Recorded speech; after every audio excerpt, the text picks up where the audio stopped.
बढी नै रिसर्च भए पनि यसबाट खासै राम्रो उपलब्धि भएको छैन, तर हाइड्रो पावरमै फोकस गरिरहेको छन्, स्टोरेज हाइड्रो पावरमा। So it is not only solar and wind in renewables. Hydropower plays greater role in balancing power variability caused by wind and solar. Solution के हुन सक्छ त भन्दाखेरि विन्ड र सोलरबाट इनर्जी स्टोर गरेर ब्याट्रीमा राख्ने एकदमै कस्टली पर्यो।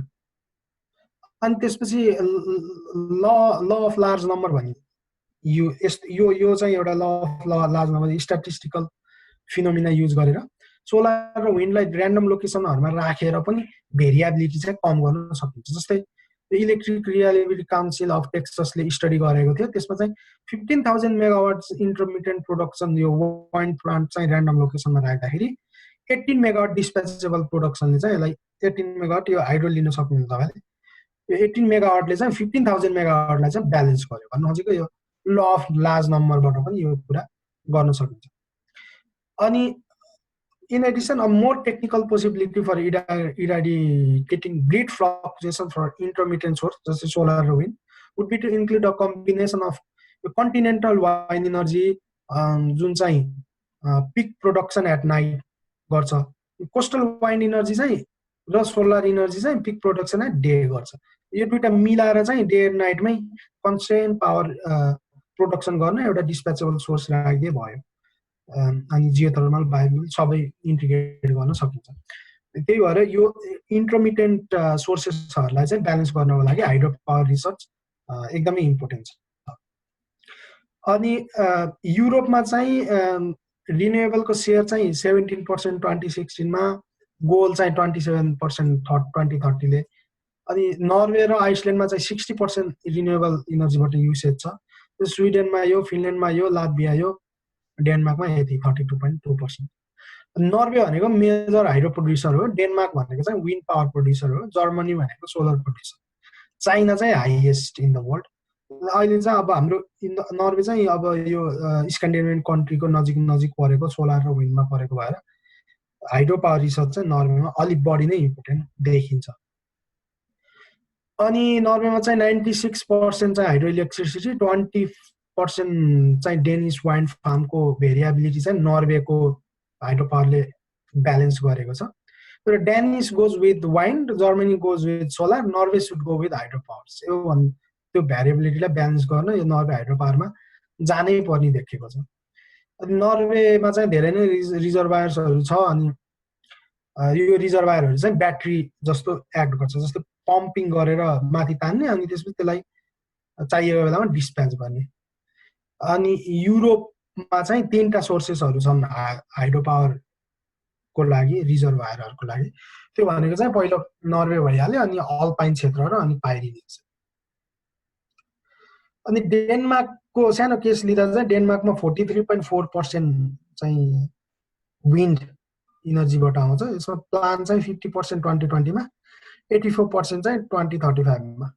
तर डेनमार्क चाहिँ एन्टी न्युक्लियर मुभमेन्टमा गएको यो चेर्नोबिल डिजास्टर पछि, त्यही भएर उनीहरु वाइन्डमै फोकस छन् बढी।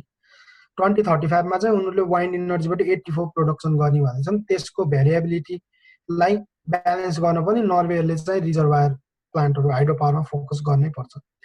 जर्मनीमा चाहिँ 1.5 मिलियन पीबी इन्स्टल भएको थियो अहिलेसम्म। अनि 41.3 गिगावाट इन्स्टल क्यापासिटी 2016 को एन्डमा। अनि पीबी इन्स्टलेसन किन इन्क्रिज भएको भन्दा चाहिँ फिड इन ट्यारिफ छ, त्यहाँ फिड इन ट्यारिफ सिस्टम छ। अनि सबै 16 वटा स्टेटमा चाहिँ पीबी इन्स्टलेसन छ, तर साउदर्न र इस्टर्न पार्टमा एकदमै धेरै पीबी इन्स्टलेसन छ र त्यहाँको वाट पर क्यापिटा पनि धेरै छ। त्यही भएर सरकारले चाहिँ यस्तो feed in tariff, watt per क्यापिटाहरु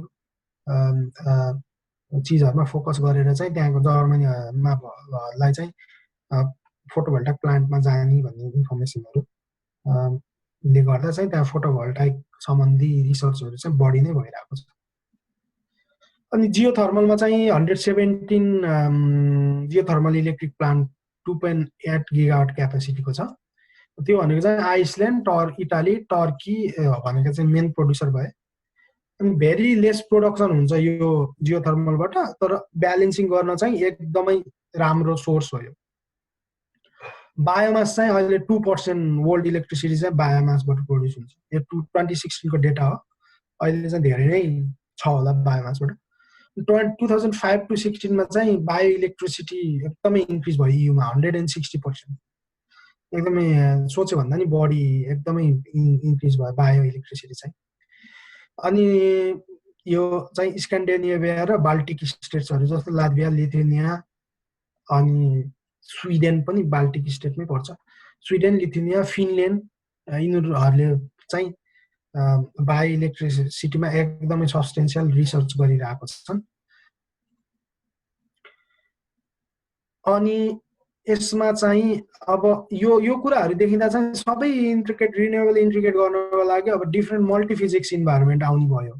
किनभने फिजिक्स अफ हाइड्रो इलेक्ट्रिसिटी चाहिँ डिफ्रेन्ट छ सोलर र विन्डको भन्दा।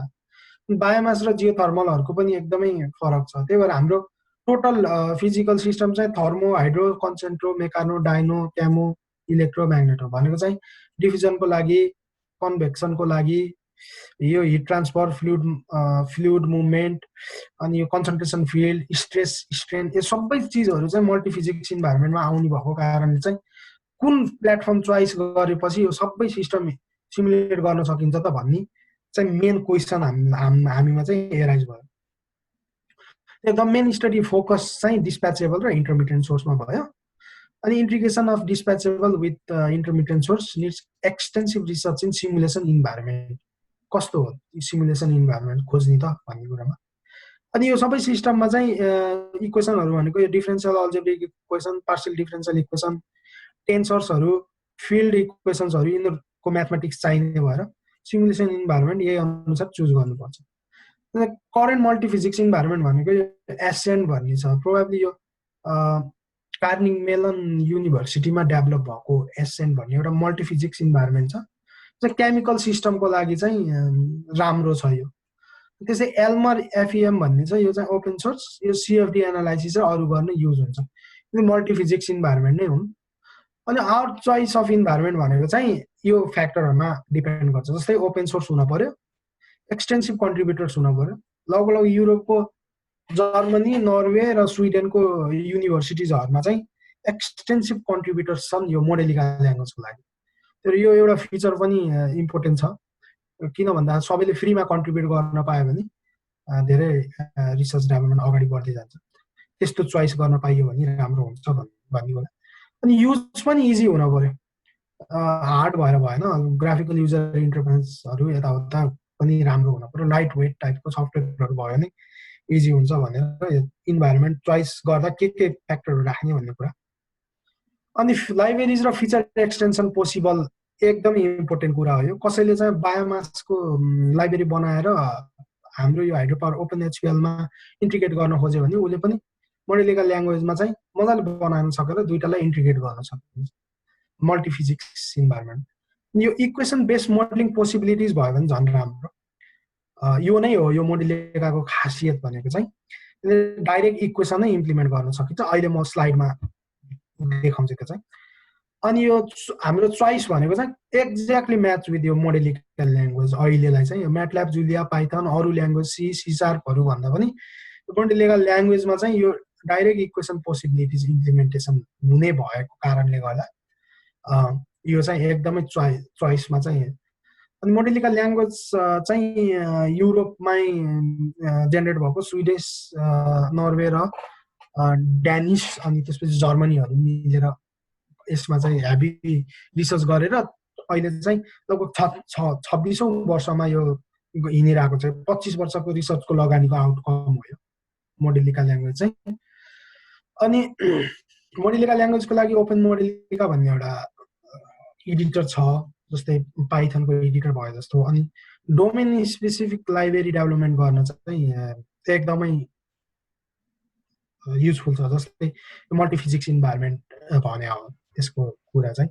फ्लुइड मेकानिक्स, फिजिक्स, अनि बायोफ्युलको फिजिक्सको सिस्टम सबै चाहिँ यसमा चाहिँ इन्टिग्रेट गर्न सकिन्छ।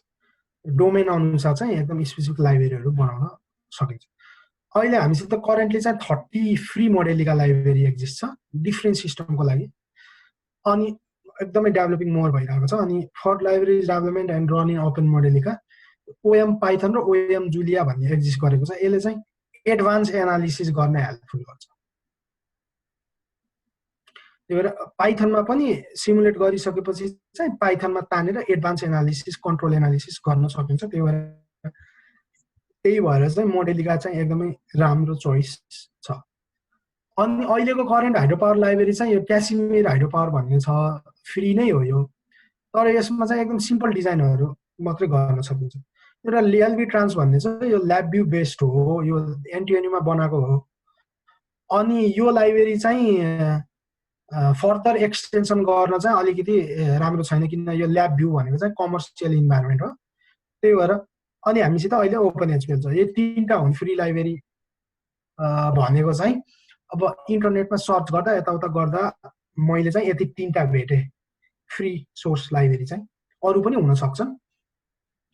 अनि प्रोप्राइटरीमा चाहिँ यो मोडेलियन एचपिएल भन्ने छ, मोडेलियन भन्ने एउटा कम्पनी हो। यसले ओपन मोडेलिका ल्याङ्ग्वेजमै पैसा तिरेर यो मोडेलियन हाइड्रो पावर लाइब्रेरी भन्ने चलाउन सकिन्छ। यो चाहिँ पैसा तिरेर चलाउने कुरो भयो। ओपन सोर्समा चाहिँ त्यति राम्रो हाइड्रो पावर लाइब्रेरी अहिले एक्जिस्ट छैन। अनि ओपन एचपिएल भनेको फ्री भयो, अनि मोडेलिका ल्याङ्ग्वेज लाइब्रेरिजहरुमा बेस छ। अनि hydro power in addition to hydro power library open HPL Modelica also comprise of libraries for यो फोटोभोल्टाइक्स को लागि पनि लाइब्रेरी बनाएको छन्। त्यो पीवी सिस्टम थर्मल पावरको लागि थर्मो पावर भन्ने छ, यो इटालीमा डेभलप भएको छ यो लाइब्रेरी। इलेक्ट्रिकल सिस्टमको लागि ओपन आइपिएसएल, यो चाहिँ युएस मा बनाएको हो यो ओपन आइपिएसएल भन्ने चाहिँ। त्यही भएर यिनीहरू सबै इन्टिग्रेट गर्न सकिन्छ हाइड्रो पावर लाइब्रेरीमा। त्यही भएर मोडेलिका ल्याङ्ग्वेज नै हाम्रो चोइस भयो। अनि ओपन एचपिएलमा चाहिँ अहिले waterways, Francis turbine, generator, open channel flow, robust छैन तर यो ओपन च्यानल फ्लो पनि हामीसित एक्जिस्ट छ। अनि ओपन एचपिएल चाहिँ अहिले सर्च स्टेङ र ड्राफ्ट टिप्सहरूले चाहिँ फर्दर इन्हान्स गरेर अहिले काम भइरहेको छ। अनि ओपन एचपिएलमा चाहिँ मोडेल्सहरू चाहिँ यो मास र मोमेन्टम ब्यालेन्समा बेस भएर बनाएको छ। अनि मोडेल्सहरू चाहिँ मोडेलिका ल्याङ्ग्वेजमा डिआई इक्वेसन गरेर गराएको छ। तर डिआई इक्वेसन भनेको के भन्दा चाहिँ डी भन्ने डिफरेन्सियल ए अल्जेब्रिक, यो ई भनेको इक्वेसन्स।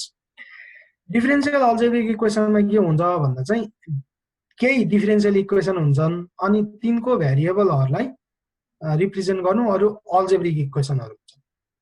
अल्जेब्रिक इक्वेसन भनेको चाहिँ सिम्पल इक्वेसन y = x² पनि अल्जेब्रिक इक्वेसन भयो। f = ma पनि अल्जेब्रिक इक्वेसन भयो। तर यो रेट अफ चेन्जको कुरा आउने बित्तिकै त्यसलाई डिफरेन्सियल इक्वेसन भनिन्छ जेनरली। त्यही भएर यो चाहिँ ब्यालेन्स मास ब्यालेन्सनबाट स्टार्ट गरे, मोमेन्टम ब्यालेन्स स्टार्ट गरे। अब इच एम डट एम यो स्ल्यान्टेड एम यिनीहरू भनेका चाहिँ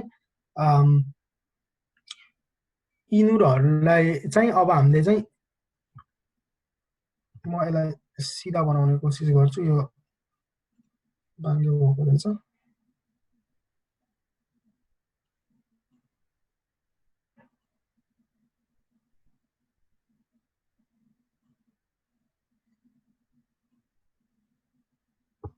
जस्तै यो यसमा चाहिँ यो भनेको चाहिँ डिफरेन्सियल इक्वेसन भयो, यो भनेको यो दुईटा। अनि यो एम डट यो अब जति पनि यो डिफरेन्सियल इक्वेसनमा भ्यारिएबलहरू छन् तिनीहरूलाई चाहिँ हामीले हेर्न खोजेको के हो त्यसमा चाहिँ त्यो चेन्ज गराउनुपर्छ अल्जेब्रिक इक्वेसनहरू युज गरेर। जस्तै मास चाहिँ रोयल हो, यो मास चाहिँ रोयल हो, लेन्थ भनेको चाहिँ एच बाई कस थीटा हो, मास फ्लो रेट भनेको यो डिस्चार्जलाई डेन्सिटीले मल्टिप्लाई गरेको, एम भनेको एमभी हो, यस्तो भनेर यो अल्जेब्रिक इक्वेसनहरूले चाहिँ रिप्रेजेन्ट गर्नुपर्छ। जस्तै यहाँ फोर्स भनेको चाहिँ 3 प्रकारको एक्जिस्ट हुन्छ, त्यो प्रेसर फोर्स, फ्रिक्सन फोर्स र ग्राभिटी फोर्स। प्रेसर फोर्स भनेको यो फर्मुलाबाट आउँछ, यो बटम प्रेसर चाहिँ यसले दिन्छ भनेर यस्ता इक्वेसनहरू चाहिँ हामीले निकालिन्छ। डार्सिस फ्रिक्सनको यो स्यामी एन्ड जेमको उसले चाहिँ यो एक्सप्लिसिट रिलेसन निकालेर फ्रिक्सन फ्याक्टर युज गरेको छ। यस्तो कुराहरू चाहिँ इक्वेसनहरू गराउनु पर्छ। जस्तै डिफरेन्सियल इक्वेसनलाई अल्जेब्रिक इक्वेसनमा ट्रान्सफर्म गराएर अनि इन्फर्मेसन गराउनु पर्छ। जस्तै तपाईँलाई चाहिँ कुनै पनि युनिटको भेलोसिटी हेर्न पर्यो भने चाहिँ यो फर्मुलाले भ्यालिसिटी दिने भयो। अब मास फ्लो रेट हेर्न पर्यो भने मास फ्लो रेट यसले दिने भयो। फ्रिक्सनल फोर्स हेर्न पर्यो भने फ्रिक्सनल फोर्स यसले दिने भयो। सबै यो अल्जेब्रिक भेरिएबलहरू पनि हेर्न सकिन्छ, त्यसको ग्राफ यताउता सबै ओपन एचपिएलमा मोडेलिकामा चाहिँ हेर्न सकिन्छ। त्यो भनेको चाहिँ मोडेल इन्फर्मेसन एकदमै धेरै आयो। जस्तै कुनै पनि पाइपमा भेलोसिटी पनि क्राइटेरिया मिट भएको छ कि छैन भनेर चाहिँ यो इक्वेसनले हेर्न मिल्छ। त्यही भएर डिफरेन्सियल अल्जेब्रिक इक्वेसनले चाहिँ अलिक बढी मोडेल इन्फर्मेसन दिने भएर ओर्डिनरी डिफरेन्सियल इक्वेसन भन्दा डिफरेन्सियल अल्जेब्रिक इक्वेसन चाहिँ एकदमै रेकमेन्ड गरिन्छ धेरै मोडेल इन्फर्मेसन प्राप्त गर्नको लागि। त्यस्तै गरेर चाहिँ अनि यो मोडेलहरू यसरी नै गराउने हो। अनि जस्तै यो थ्रोटल भल्भको लागि यस्ता इक्वेसनहरू आएको हुन्छ। जस्तै एयर कसन सस्टेनको लागि एडायोटिक एक्सप्रेसनहरू, यो चाहिँ अब फर्दर पछि इन्ट्रेस्टेड हुनुभयो भने अलिक डिटेल स्टडी गर्नुपर्छ यसको बारेमा। कन्ट्याक्ट गरिराख्नु भयो भने चाहिँ मैले यो पेपरको लिङ्कहरू अनि त्यसपछि रिसर्च पेपरहरू त्यो पठाउन सक्छु। अनि त्यस्तै यस्तो यो मुडी स्प्लिटिङ पाइपहरू, जस्तै कुनै बेला ड्राफ्ट टिपको हाइट, यो हाइट चाहिँ भएन भने, पर्याप्त भएन भने यसरी यसलाई चाहिँ बेन्ड गराएर पनि गराउने चलन छ। यस्तो मोडेल पनि एभाइलेबल छ हामीसित।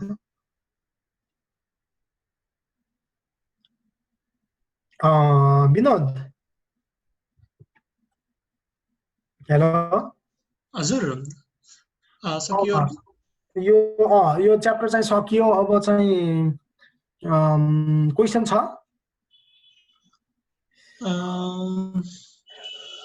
क्वेसन अहिलेसम्म छैन। म चाहिँ 10 मिनट ब्रेक लिन्छु होइन। हजुर, वासरुम जान्छु अनि आउँछु, अनि त्यसपछि 10 मिनट पछि स्टार्ट गरौँला है त। अनि क्वेसन पनि आउँछ त्यति बेरसम्म। हुन्छ। मलाई वासरुम जानु पर्यो नि। हजुर।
हामी यो ब्रेकमा चाहिँ तपाईहरुसँग केही क्वेसनहरु भए चाहिँ राख्दै गर्नु होला। अनि अरु फर्दर डिटेल क्वेसनहरु केही छन् भने चाहिँ हामीलाई मेल गर्नु होला, नत्र हामीले यस वेबिनारको अन्त्यमा चाहिँ आजका प्रेजेन्टर मधुसूदन पाण्डे सरको चाहिँ मेल एड्रेस पनि हामीले प्रोभाइड गर्नेछौं।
र यही ब्रेक टाइमको सदुपयोग गर्दै म हाम्रो यस एसोसिएसनका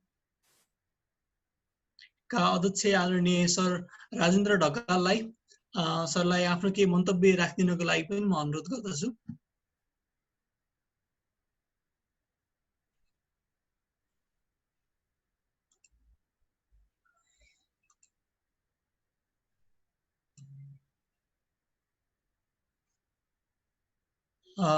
राजेन्द्र सर।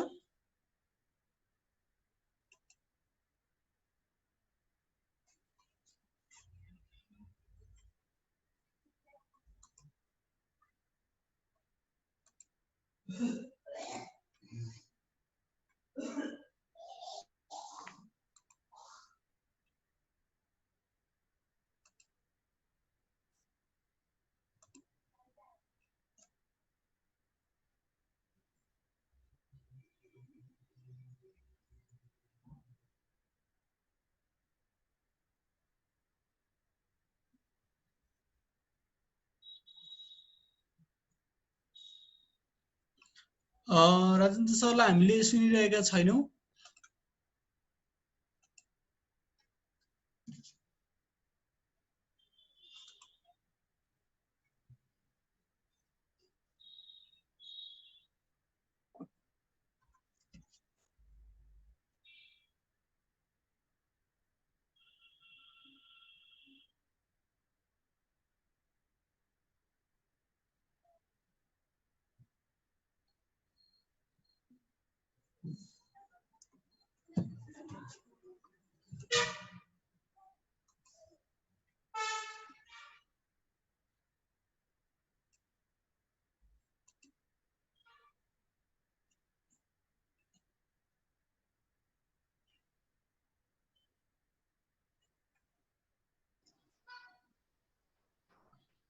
हेलो हेलो हजुर सर, मैले त्यो ओपन मोडेलका सफ्टवेयर डाउनलोड त गरेँ, त्यो 1.2 GB को अरू थुप्रै फाइलहरू छ, त्यो सबै डाउनलोड गर्नुपर्छ? हुन्छ, यो क्वेसन पनि म उहाँलाई राखौँला, मलाई पनि त्यति ठ्याक्कै थाहा भएन। त्यसमा चाहिँ हामीले हाम्रा प्रेजेन्टर सरलाई चाहिँ म एकछिनमा राख्नेछु यो क्वेसन पनि। हुन्छ हुन्छ हुन्छ।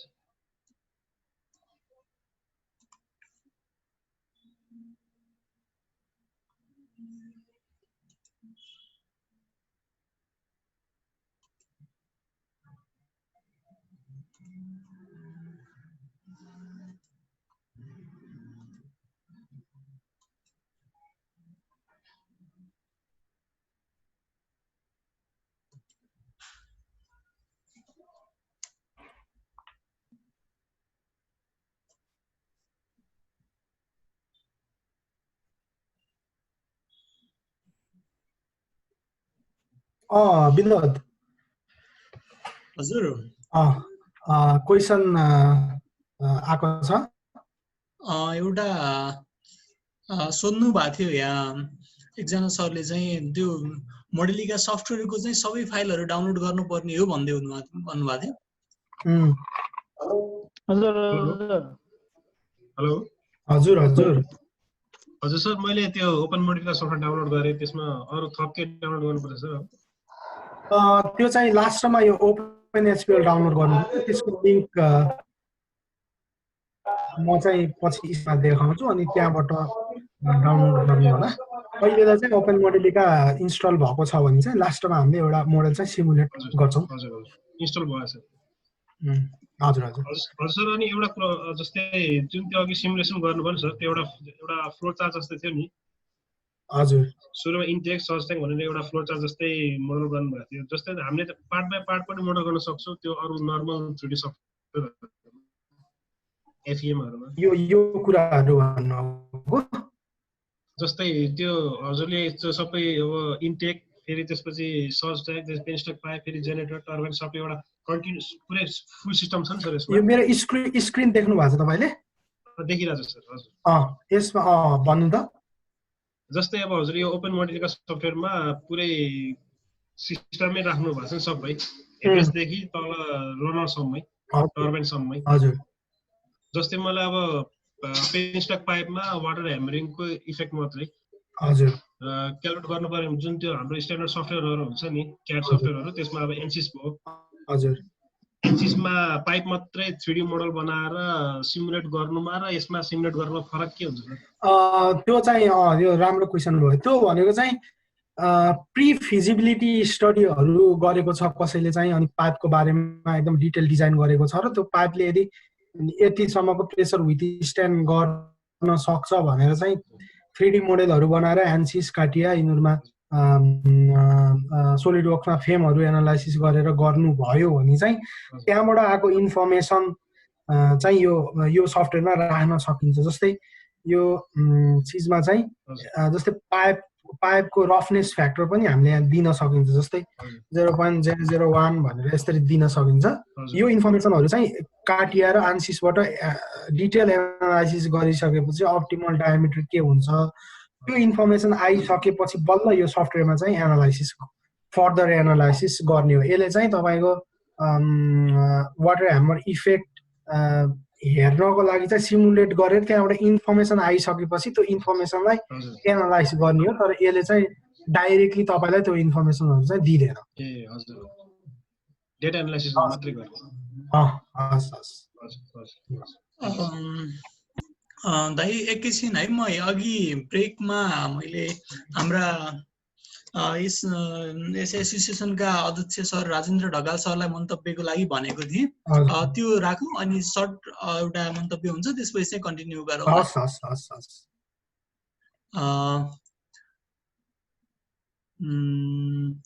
अघि हामीसँग कनेक्सन सरसँग सरलाई मैले अहिले अनम्युट गरेको छु सर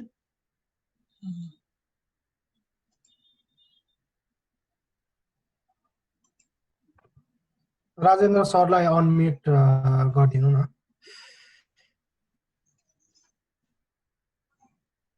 अनम्युट भएन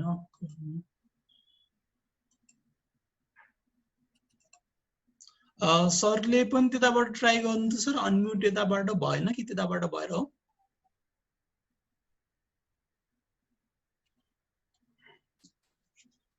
राजेन्द्र सर अघि चाहिँ आउनु भएको थियो राजेन्द्र सर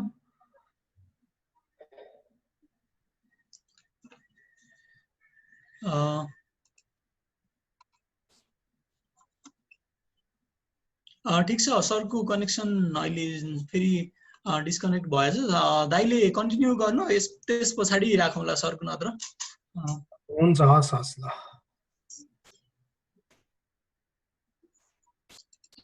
बीचमा क्वेसनहरू चाहिँ यहाँ क्वेसन मोडेलको डाउनलोडहरू भन्नुभएको छ त्यो पनि लास्टमा हामी लिङ्क दिउँला त्यसको एउटा क्वेसन सोध्नु भएको रहेछ सुनिल सरले is there any difference between modelling as a whole system and modelling by part भन्नुभएको छ के डिफरेन्स हुन्छ मोडलिङ पार्ट बाई पार्ट गर्दा र होल सिस्टम गर्दा भनेर सोध्नु भएको छ त्यसको एन्सरमा चाहिँ के दिन सक्छु मैले भन्दाखेरि उहाँलाई अनम्युट गरिदिनु त हेलो हो सर त्यो अघि नै सोधिरहेको क्वेसन हो सर त्यो अघि नै सोधिदिनु अघि नै सोधिसकेको ल फर्दर अगाडि जाँदा हुन्छ हैन विनोद हजुर हुन्छ ल अब चाहिँ हामी च्याप्टर यो 5 च्याप्टर 5 र 6 चाहिँ 6 मा जान्छौँ हामी